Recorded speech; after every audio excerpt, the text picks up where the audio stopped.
and welcome to this edition of Beacon Hill Update with Senator Jason Lewis. My name is Alan McDonald, and it's my privilege to be here to host the show with Senator Lewis. Thank you, Alan. It's great to see you and be back doing the show together again. Well, it's a treat for me to be with you, to have this opportunity and to bring to the community the things that are going on in Beacon Hill that you're so involved with.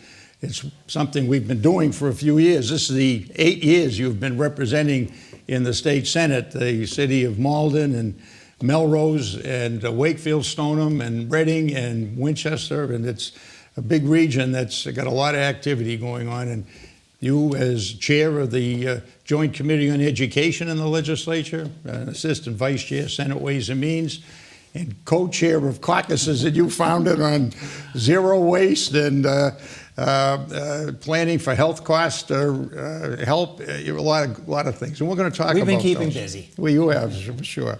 And we're going to talk about those things.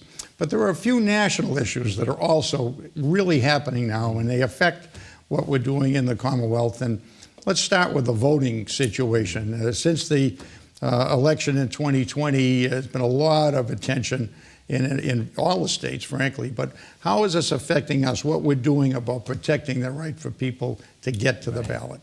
You know, thanks for asking that, Alan, because it's such a fundamental issue. You know, the access to the ballot for everyone who is eligible to vote is foundational to our strong, healthy democracy. And we saw during the pandemic, we were able here in Massachusetts to be able to do some new things. For example, allowing people to mail in their ballots without having to have a specific excuse, which was the case prior to the pandemic. And we found that worked great. It was convenient for people to do so. It was completely safe, and we maintained great integrity in our elections process. Our town clerks did a great job, being able to manage that new process. Right. We also expanded early in-person voting during the pandemic. So for those who still like to vote in person, giving them more opportunities to vote even before Election Day. So what we've done recently, the legislature, both the House and Senate, passed major voting reform bills to make those new voting opportunities permanent in Massachusetts, so beyond the end of the pandemic. And Governor Baker signed the bill into law just a week or so ago, so we were very happy about that. So now permanently here in the Commonwealth, in all of our state and federal elections, and also the option will be there in municipal elections, voters will be able to, of course, vote on Election Day, right, just like they always have. They'll be able to vote in person up to 2 weeks before for a general election, and up to 1 week before for a primary. And they'll also be able to mail in their ballot if they prefer to do it that way. So, what we're really trying to do is expand the franchise, make it as easy, convenient, and safe for Massachusetts voters to cast their ballots. Yeah, boy, it's going to be a really open, wide opportunity now, and hopefully not too much extra effort on the part of the town and city clerks to keep it going. But and we appreciate what they do. Particularly during the pandemic, it was challenging for our town and city clerks, and they really stepped up. But they showed that we can do it. We can make it expand opportunities for folks to vote, and our cities and towns can handle it very well. And our credit also to our Secretary of State, Bill Galvin. So it's great that we're going to do this. And, particularly in a time where some states are going the other direction, and they're actually making it more difficult for people to vote, which is very concerning and disheartening. But that's fortunately not what we're doing in Massachusetts. I think it was very fortunate that it's not a contentious issue as it is in some places. We want people to be able to vote, so you're doing a good job with that. But there is another issue that is contentious, and that's the Supreme Court activity. And on more than one case, frankly, but in the headline case, which has got to do with women's reproductive rights and the difference between a constitutional right and a legislative petition or law, I know that you have been active and the legislature has in doing the best we can for Massachusetts, for the women in Massachusetts, versus what the Supreme Court has ruled recently. Yes. It was, I think, a dark day for America then when the Supreme Court overturned, a landmark decision, Roe v. Wade, that has stood the test of time, almost 50 years. It's been reaffirmed in other decisions since then. And to completely overturn it like that and really take away the fundamental notion of a right to privacy and bodily autonomy is very concerning, not just for reproductive rights, but also what it might signal for other rights that the Supreme Court has affirmed in the past. Mm-hmm. Fortunately, here in Massachusetts, we saw that this might be coming down the road, and with the makeup of the Supreme Court. So back in late 2020, the legislature passed what is known as the Roe Act, and unfortunately Governor Baker did not go along with us, so we actually had to override the governor's veto. Right. But we did so, and so that legislation completely protects access to reproductive health care, including access to abortion here in Massachusetts. So regardless of that Supreme Court decision in Massachusetts, those rights are fully secured as they should be. What we are now doing, working together with the governor, is to make sure that our healthcare providers who provide reproductive health care, who provide gender-affirming care, are not going to potentially face liability, because what we're seeing, which is really scary, is some states that are banning access to reproductive care are also going to let their citizens sue providers who might provide abortion services. So we are in the process of passing legislation to protect our healthcare providers from any such lawsuits. We also want to protect patients, whether they're in-state or out-of-state, who seek care.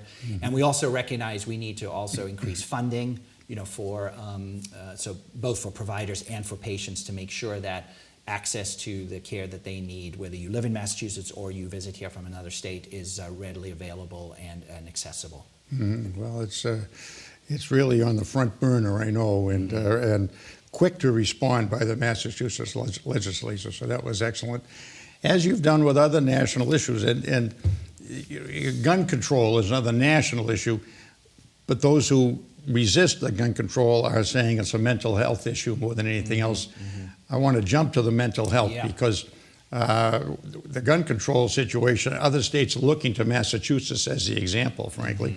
But in mental health, we're also leading the pack in a lot of ways, but you've been at the front of this issue, and we see a lot of things happening in your region among the communities that you're concerned with the most. And I know there's a lot going on, and maybe there's something you can tell me how that's working out in the legislative side of things. Right. Well, I mean, you have a background in healthcare, of course, and so you certainly, as do I, appreciate how important healthcare is to everybody, regardless of your age or your life circumstances. It's I believe healthcare should be viewed as a fundamental right for people when they need it, and that extends beyond just physical healthcare. It includes mental health care as well, which is often referred to as behavioral health, because it includes both access to treatment for substance disorders as well as treatment for mental health conditions. And we've had a state law for a long time that, as you know, says that mental health is supposed to be treated, receive parity with physical health in terms of insurance coverage and access to that care. But in practice, that doesn't always happen. And so we just don't have enough, mental health providers. It's difficult for people to get the care. This is a huge problem right now with pediatric, adolescent care. We see people boarding in emergency rooms in hospitals who are basically having to stay in the emergency room days or even sometimes weeks because there's no beds available in psychiatric facilities to get the care they need. We also don't have enough outpatient care. So the state Senate passed a very important bill last year that would do a number of things to expand access to care, increase insurance rates, ways to have more people go into the profession and support them with loan forgiveness programs, things like that. And the state House of Representatives just took up that legislation last week. So that's great news, and now the legislature is working to combine the two bills. So we're actively working, and very hopeful we will get that, to the governor in the near future. Well, I know you've been working on it, and of course, you become the jack of all trades and the issues in the legislature. You've been chairing the healthcare issues. Now you're chairing education issues, involved in the budget process quite a bit. But I've seen the development on mental health, the visibility of the issue as an important part of the healthcare package. And I think it's so important for the Commonwealth to recognize it as you have done.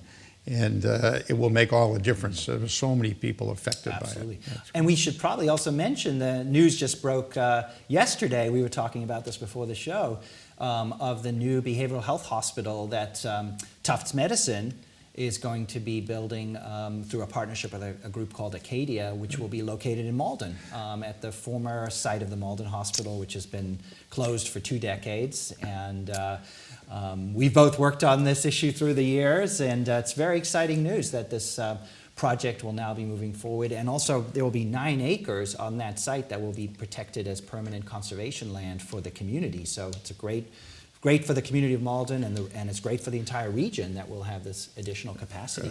You've been involved in that. I remember you touring the site a decade ago as we were getting ready to say what's going to happen. And congratulations to you and the city of Malden and coming forward to have this site, which will be a 144-bed facility for mental health. It'll combine existing beds in Medford and downtown Boston with Tufts, but it will have a lot of new beds Yes. for the communities that we're serving. And those beds don't exist today, Right. and so it's so important. And it's going to include all the way from pediatric care, adolescent, all the way through geriatric, different types of mental health care. So it's going to be, I think, an amazing, really badly needed resource for this entire region.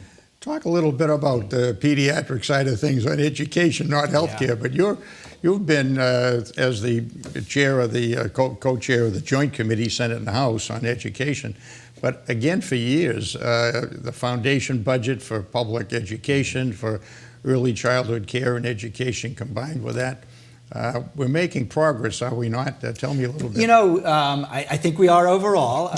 Back in 2019, we worked on legislation to update how we fund public schools to make sure it's adequate and equitable for all schools. And that resulted in the Student Opportunity Act, which was very exciting. It was one of my top priorities ever since I ran as a state rep years ago. So that was great.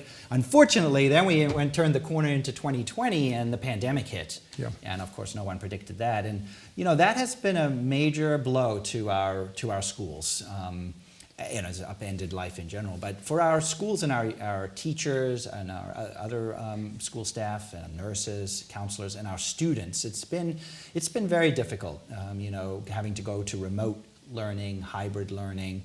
It's been difficult in terms of their academic progress and also their mental health, social, emotional, which we were just talking about. So, you know, I really appreciate how much our teachers and our principals and our school nurses and all the staff and our families have been doing to work together and how resilient they are and how hardworking.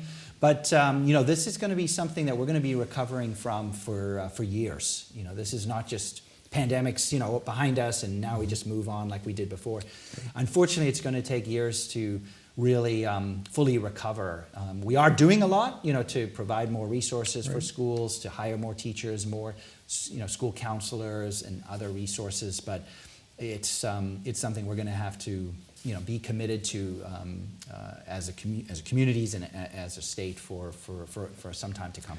How are the resources stacking up for the state now and the kinds of issues that you see the need? We're in a situation here. You are on the Senate Ways and Means Committee as assistant vice chair, and you know, with all the other things you got going on. But you see the surplus we have, which is probably temporary. But what do you see our ability to handle the needs that are out there in what we would call a recovery period after the pandemic? You know, it's been a huge surprise, I think, to most people, because when the pandemic hit in 2020, we were just starting to work on the state budget for the next fiscal year. And there was so much uncertainty about what would happen to the economy, what would happen to state tax revenues, how businesses would respond, how consumers would respond.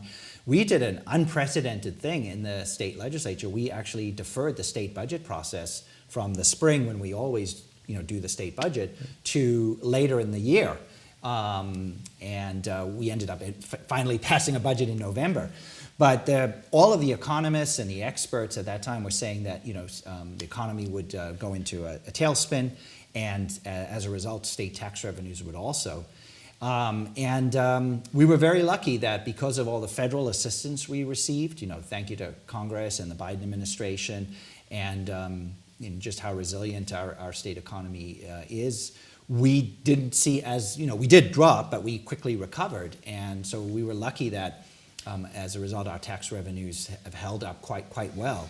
And so the combination of that, of those holding up, as well as the federal resources we've received, we are fortunate. We are in a position now where we are able to make more investments in our schools. We're able to make more investments in housing, particularly the need for more housing, affordable housing. We've been able to put more resources into environmental climate mitigation, and some other areas as well. And one of the things we're talking about doing right now, which I'm hopeful we will do before the legislative session ends at the end of July, is some kind of tax relief package as well. And we can certainly talk more about that as well. Yeah, no, I think I know that's been an issue in other states as well. The tax relief versus really making great use out of the resources for the things that we know we need. And of course, the trick as a budget is to try to not build in one-time monies for situations that won't recur in the future. But while we do have the opportunity to talk about where to put the resources and know how to improve the economic opportunities that will create the sustainable revenues for the things you want to do. Yeah. You've been active, for instance, in so many things, but worker development, in terms of trying to see where the economic strength is for the state that as ourselves, which has been pretty good the last number of years, but you're always worrying about whether or not it will continue or grow. Yeah. And one of the things that's held us back at all recently is the lack of enough people in the workforce to do the opportunities that are coming.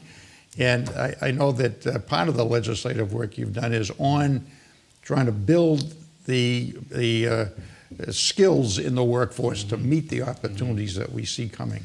Absolutely. Even before the pandemic, we did have a tight labor market. We needed, in a variety of different industries, there was a need for more workers here in Massachusetts. We have a thriving high-tech industry, advanced manufacturing, education, healthcare. We've got growing sectors, and the pandemic has exacerbated that.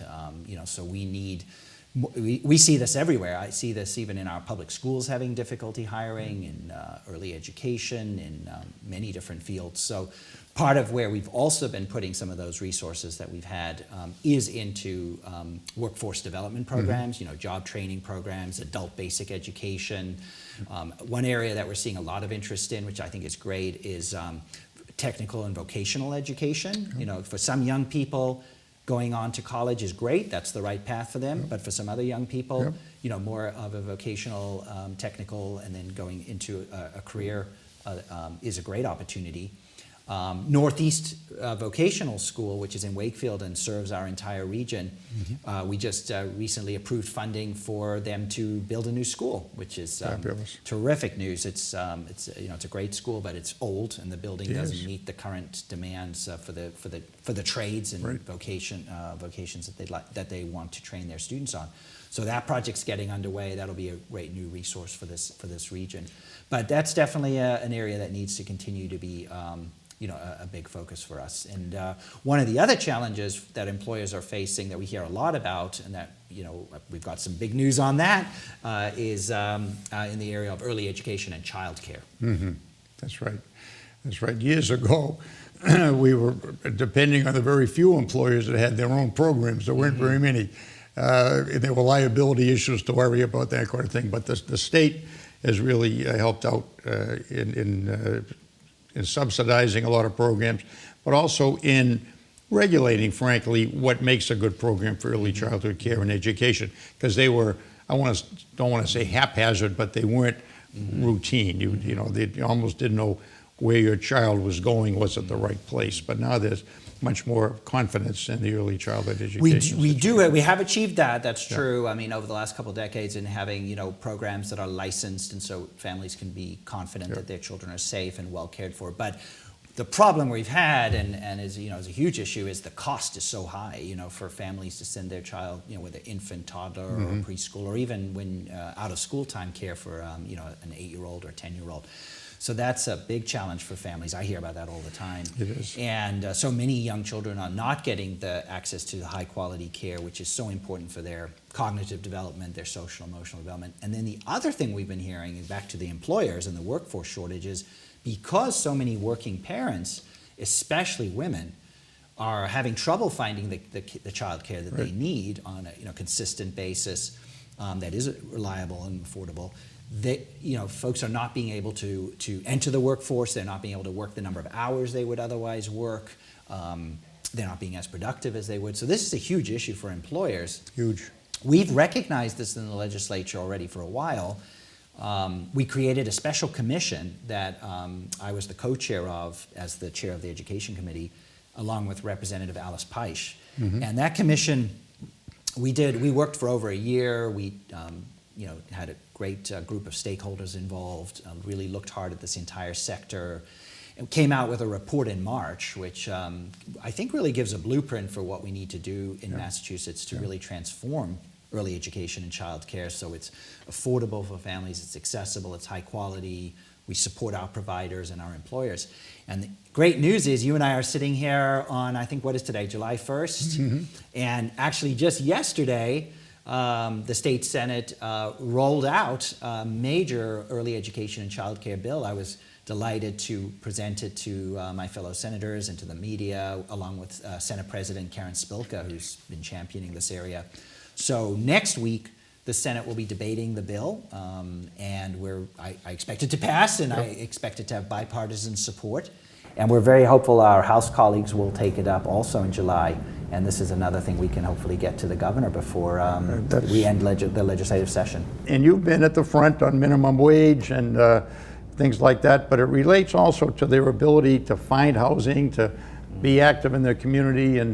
And I know that one of the big issues the legislature has been working on is the housing issue. And it's a statewide situation, and the communities in the region that you represent are working quite hard on it and do an awful lot towards housing, I know, and more to come. But it will hopefully, with these things that you're talking about and doing, will give people more ability to really be able to contribute in the communities, to find housing. We need to do more to create housing that brings them in as well. But you bring that issue up, and that is one of the toughest issues that we're struggling with, both from policy level at the state in terms of housing production, zoning, et cetera, and also at the level, as a state senator, one of the most important things I do is help constituents. And folks come to us with problems they might be having with mass health coverage or the RMV, and other state agencies. And usually we're able to help them navigate that and get the situation resolved. But one of the most difficult things we face is when somebody comes to us with a challenge with housing. They can't afford to live. They're facing eviction or foreclosure. Those are very tough situations. And the cost of housing has continued to go up through the pandemic, both home ownership and rental costs. And it's a critical issue because if people can't afford to live in this region, the greater Boston area, there won't be a workforce for our employers. It will really, it is a major threat to our quality of life and our economic well-being. So we've got to do, there's no simple answers, right? We've got to build more housing. We certainly need to build significant more affordable housing. We need to preserve the housing we do have, including public housing. We need to come at this from multiple different angles and strategies. Well, we're so fortunate to live in an area which is economically active. When you look around the world even, we're one of the more active regions in the world of the communities that you represent. And another issue we haven't talked about yet, but it's a transportation issue.